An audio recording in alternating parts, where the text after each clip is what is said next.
Et si je vous disais que, pour Machiavel, diriger, c'est un peu comme jouer une partie d'échecs, mais contre un adversaire invisible, le hasard?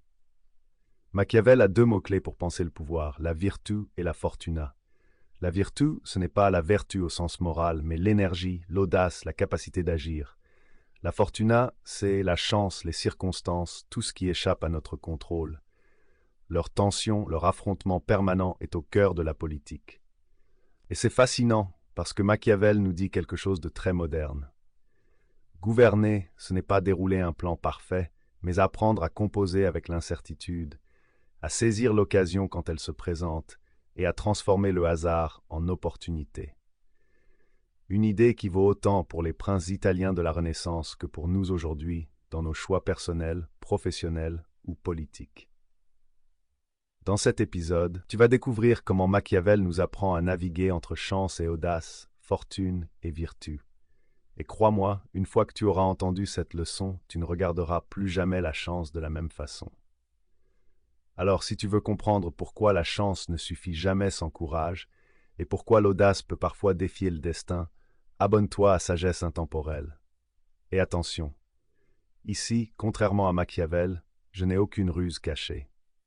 Juste l'envie de partager avec toi des idées qui traversent les siècles. Pour comprendre la pensée de Machiavel, il faut d'abord plonger dans son époque. L'Italie du début du XVIe siècle n'est pas un pays unifié. C'est une mosaïque de cités rivales, Florence, Milan, Venise, Naples, Rome, où les alliances se font et se défont au gré des intérêts. À cela s'ajoutent les grandes puissances étrangères comme la France et l'Espagne, qui s'invitent dans les affaires italiennes, attisant encore plus le chaos. Dans ce monde instable, tout peut basculer du jour au lendemain. Un prince peut régner avec assurance un jour, puis être renversé par une trahison, une invasion ou un simple retournement d'alliance le lendemain. Rien n'est durable, rien n'est sûr. C'est dans ce décor de guerres incessantes, de coups de force imprévisibles et de trahisons spectaculaires que Machiavel observe et réfléchit.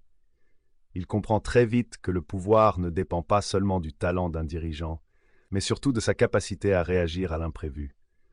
Alors, il pose une question simple mais fondamentale. Qu'est-ce qui dépend de nous et qu'est-ce qui ne dépend pas de nous? Sa réponse tient en deux mots-clés, devenus célèbres.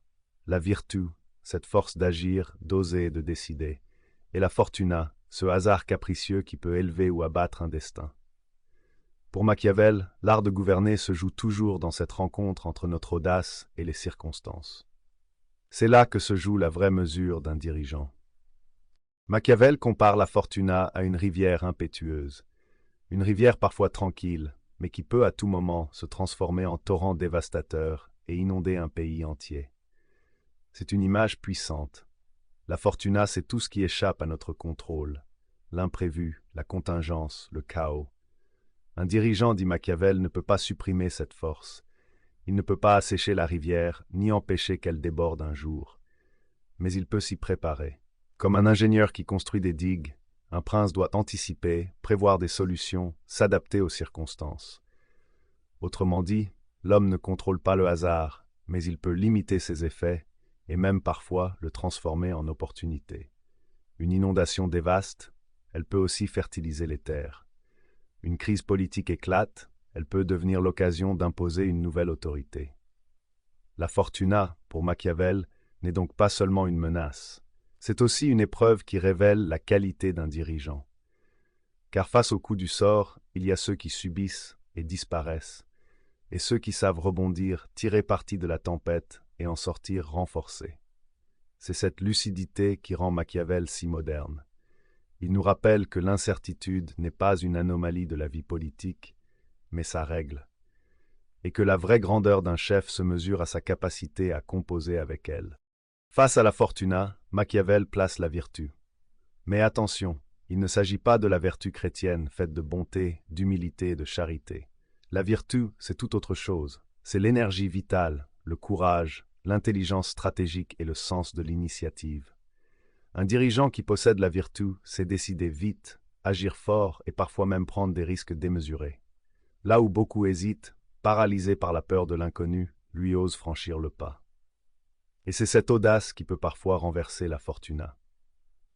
Là où d'autres subissent le hasard, le prince audacieux imprime sa marque, infléchit le cours des événements et transforme une situation défavorable en victoire. Machiavel insiste, la vertu n'est pas une simple témérité aveugle. C'est un mélange subtil d'intelligence, de ruse et de courage. C'est la capacité de choisir le bon moment pour agir, de lire les rapports de force et d'exploiter au maximum chaque ouverture que le hasard offre. Pour Machiavel, c'est cette vertu qui distingue les grands hommes d'État des gouvernants ordinaires. Les premiers imposent leur vision, marquent l'histoire et parfois même domptent la fortuna. Les seconds, eux, se contentent de subir les circonstances, ballottées comme des feuilles dans le vent. En somme, la vertu est la part active du pouvoir. Elle transforme le hasard en destin et le chaos en ordre. L'art de gouverner, pour Machiavel, c'est précisément la rencontre entre la vertu et la fortuna. Si un prince compte uniquement sur sa chance, il est condamné. À la première tempête, il sera balayé. Mais à l'inverse, s'il croit que son audace seule suffit et qu'il peut ignorer les circonstances, il se heurtera au mur du réel. Le grand dirigeant est celui qui comprend cette tension et qui sait s'y adapter. Machiavel insiste, la politique n'est pas une science exacte, c'est un art de l'équilibre. Le vrai chef n'est ni un joueur passif qui attend que la chance tourne, ni un aventurier inconscient qui fonce tête baissée. C'est un stratège qui ajuste son action au moment opportun, parfois prudent, parfois audacieux, mais toujours attentif aux signes du contexte. C'est ce sens du timing, cette capacité à sentir quand il faut reculer et quand il faut frapper, qui fait la différence entre un dirigeant ordinaire et un grand homme d'État. En ce sens, Machiavel propose une vision étonnamment moderne. Gouverner, c'est accepter de naviguer dans l'incertitude. C'est comprendre que nous ne contrôlons jamais tout, mais que nous avons toujours une marge d'action pour infléchir le cours des choses. Dans un monde où l'imprévisible est la seule certitude, le rôle du dirigeant est de composer avec le hasard, sans jamais renoncer à imposer sa marque. Voilà ce que Machiavel nous enseigne avec la fortuna et la vertu. Le pouvoir n'est jamais une maîtrise totale.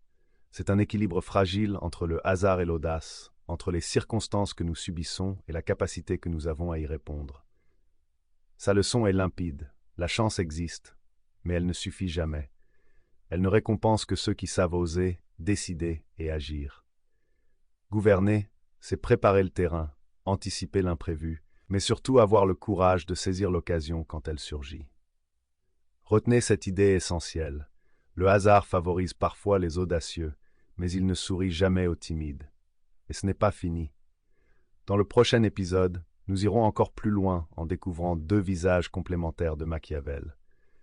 Le Prince, ce manuel du pouvoir individuel centré sur l'efficacité d'un dirigeant, et les discours sur Tite-Live, où transparaît un Machiavel républicain, soucieux de la liberté collective.